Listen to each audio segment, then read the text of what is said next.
Pity Beats here from Pop Turnus, me to Martin Henderson about season 5, part 2 of Virgin River, streaming now on Netflix. Welcome to the show. It's good to see you. Thank you, Peter. It's good to be here, man. How are you? I'm doing really well. We'll get into these amazing kind of these Christmas episodes, these holiday episodes are a warm hug. I can't even imagine filming them. You know what I mean? But before we get into that quickly, it's many seasons now playing Jack. When do you kind of get comfortable and familiar with this character? Is it a couple of seasons? Is it early on? I'm just curious when you officially start understanding this character, Martin. I probably around season 3. Yeah, there was a sense of I think season 1, it's just a discovery, right? You get the pilot script, you go, oh, I could play this guy, and then you get episode 2, and you go, yeah, I could play this guy. You get episode 3, and you're like, oh shit, I didn't know that about this character. Okay, he's got night. What do you call them? Those nightmare things, night tremors. Now, what did he have? Those things. They're like nightmares, but and then so you're just discovering yourself or the character as you go. But by about season 3, I think most of the groundwork for who he is established. And of course, any show that's ongoing, the writers have to then introduce random things. Like I remember when I read that I had a wife or an ex-wife.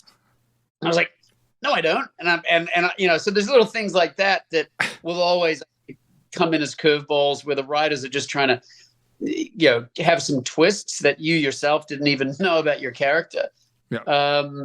But the essence of who he is, I think the essence was pretty clear in season 1, actually, which is why I wanted to play the part. I was like, okay, I think I can do this. But by season 3, I was pretty comfortable and pretty knew who he was. Yeah. Season 1s are always kind of interesting and tricky for everyone involved because, the cast have never played these characters before. We've never seen these. It's always like an interesting mindset, I feel like, when it's like a brand new show. You know what I mean? Totally. Which is interesting. So these episodes, we have a lot of questions. Every time a season of Virgin River ends and we wait for the next one, we always have questions and everything. There were some questions kind of answered in this season, these last 2 episodes, but it was, of course, the big focal point was it was holiday themed, it was Christmas themed. So what was that like doing episodes of Virgin River that were like holiday themed specifically for you? Well, the good thing was we shot those 2 episodes at the very end of season 5. Okay. We're in Vancouver, and by then we were into mid-November. So it had gotten cold enough that it felt Christmassy, although we were coming up to Thanksgiving, but it still had that feeling in the air of wintry holiday season. So I think just practically speaking, walking around with gloves on and a scarf, and mist coming out of your breath in the forest, felt very authentic. That wasn't CGI. It was cold. No, it was cold, but it felt good. I think I loved that we got back to kind of a more feel good couple of episodes by virtue of it being Christmas and that tradition. And I always thought the audience would love a Christmas version of the show. Yep. When producer first put the idea forward a couple of seasons ago, I was like, yes, we have to do that. But particularly on the end of season 5, which was, it was a lot heavier than previous seasons. The characters went through a lot of anguish and heartache and loss and the grief. And then, everyone's existence was threatened through the fires. It was a very dramatic, intense season relative to the other ones. So I just felt it was really nice that the audience got to have this as a sort of end to that season. Are you ever conscious of the audience member watching an episode of Virgin River while you're making it? Or is that kind of completely different thing for you? You think about that a little afterwards. But I'm just wondering, are you ever, I'm just curious if that ever comes to mind because, the audience members on the, trying to figure out everything, really invested in the relationship between Jack and Mel. I'm just curious if you ever think about that when you're making the show. I think I think you have to be. Yeah. Otherwise, because you're making the show for them, Mm-hmm. And I think this idea that, I make it for myself, and if anybody likes it, well, that's up to them, But I'm making it for me. It's like, no, we're not. At least I'm not. I'm very fully aware from the very first episode we shot that this was for the audience, and I feel like for me that's quite important because that makes me care about it, because then I'm conscious that I'm producing something that is it's a product, Yes. and so someone is going to either buy that product, and consume that product or not. And I think if I lose track of that, then I don't know. For me, it's important. And creatively too, because I think it makes me. I'm constantly reading a scene. I'm like, no, this does not make sense. Yeah. There's no way I can say that, And so I'll go in and I'll say, hey, we need to change this line, or or even on the day when we're filming the scene, and if the director has you do something, I'm like, that doesn't make any sense. And I don't want to just start doing it as a job and lose my connection to the fact that the audience do care.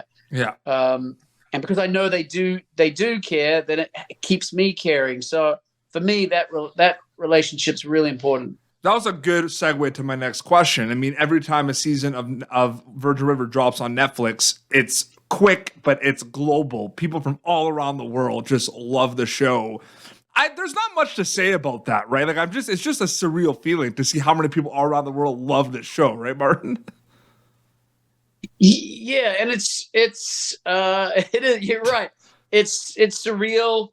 I can't wrap my head around it in any way, and even if I could, I don't know what that would mean, because it's a cerebral thing. Like this, millions of people around the world watch it.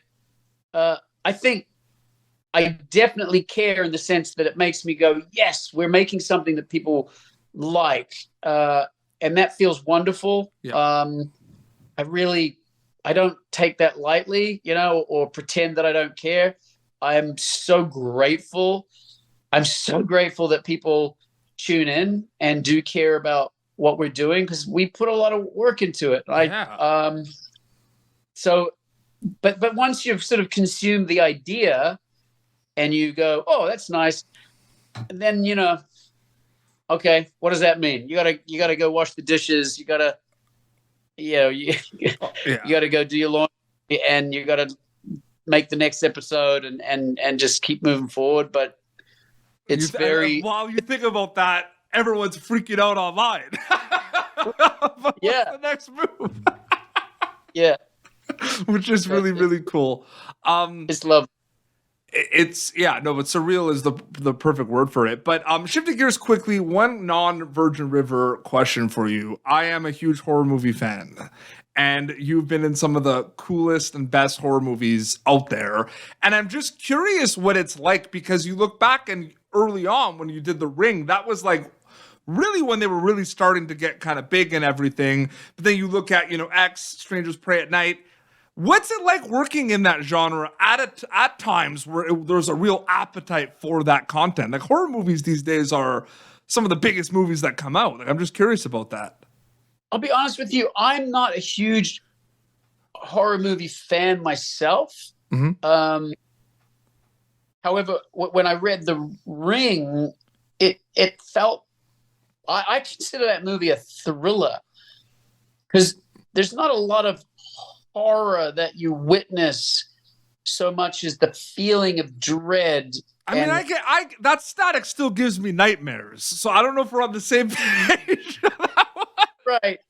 But I thought it was more psychological. I thought it was sort of, the concept was freaky and like, oh, what's going to happen? And the atmosphere that Gore Verbinski, the director, created, was just, I just thought it was clever and good filmmaking. And when I read the script, it's like, oh, this is a good film. Aside from whether it's a genre or what, it just kind of sucks you into the world, and then the concept, of this VHS and oh my, it's Yeah, We're really I going just back for that. We're really going back for that one because, like, people are saying it's a yeah, cult. yeah, It's a classic. I know.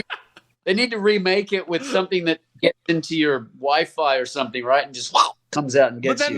But then, like, you look at X and you look at, the Strangers movie that you were in. Like, those are more obviously, like, those are horror movies. Sure. Yeah. Totally. And X, X again. It was just fun. I liked the energy. I love the period.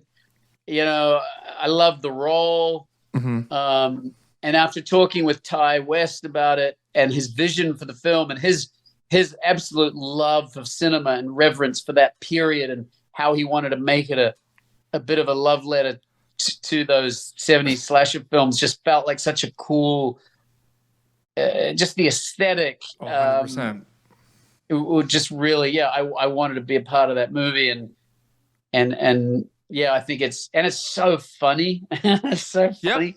Horror and the comedy really go hand in hand a lot, and even when it's not like meant to be, like when you don't think about it being funny, some of these horror movies are like, oh, that's a really funny line. You don't think about it much, you know what I mean? Totally, and I like that. I feel like it was pure entertainment, and it's not really necessarily meant to freak you out in that horrible way. But it's just saying, hey, have a laugh, and I feel like the audience is invited in to sort of almost be one of the characters, because they're all just having fun, man. And I love the ride that movie takes you on. And no fun. And getting back to Virgin River, my last question. I mean, these episodes are out, and again, still things kind of happen that people want to know kind of what's happening next. I want more and everything, and people want it now, but you guys have to make the new episodes first. You know what I mean? What can you say in regards to what maybe you're hoping kind of, happens in future episodes that you're allowed to kind of talk about specifically? Obviously, the story is going to continue, and we're going to get kind of the answers, hopefully. But is there anything you can say about season 6 of Virgin River? The problem is the things that the people are going to want to really hear are the big things that are really cool and or really shocking. And it would be a disservice and possibly a breach of my contract to mention them. It's going to be, it's a more Virgin Rivers on the way. We can just leave it at that. Yeah, there's going to be more. I believe there's going to be more Mel and Jack. The last conversation I had with the writers, that they wanted to have a bit more of Mel and Jack in season 6. So, and really, so I think it's going to be quite centralized. There's still all the other characters, but I think their relationship and what journey they're on, and of course her new relationship with her dad, and we do jump forward. One thing that's cool, we jump forward a little bit in the story for the first time really ever.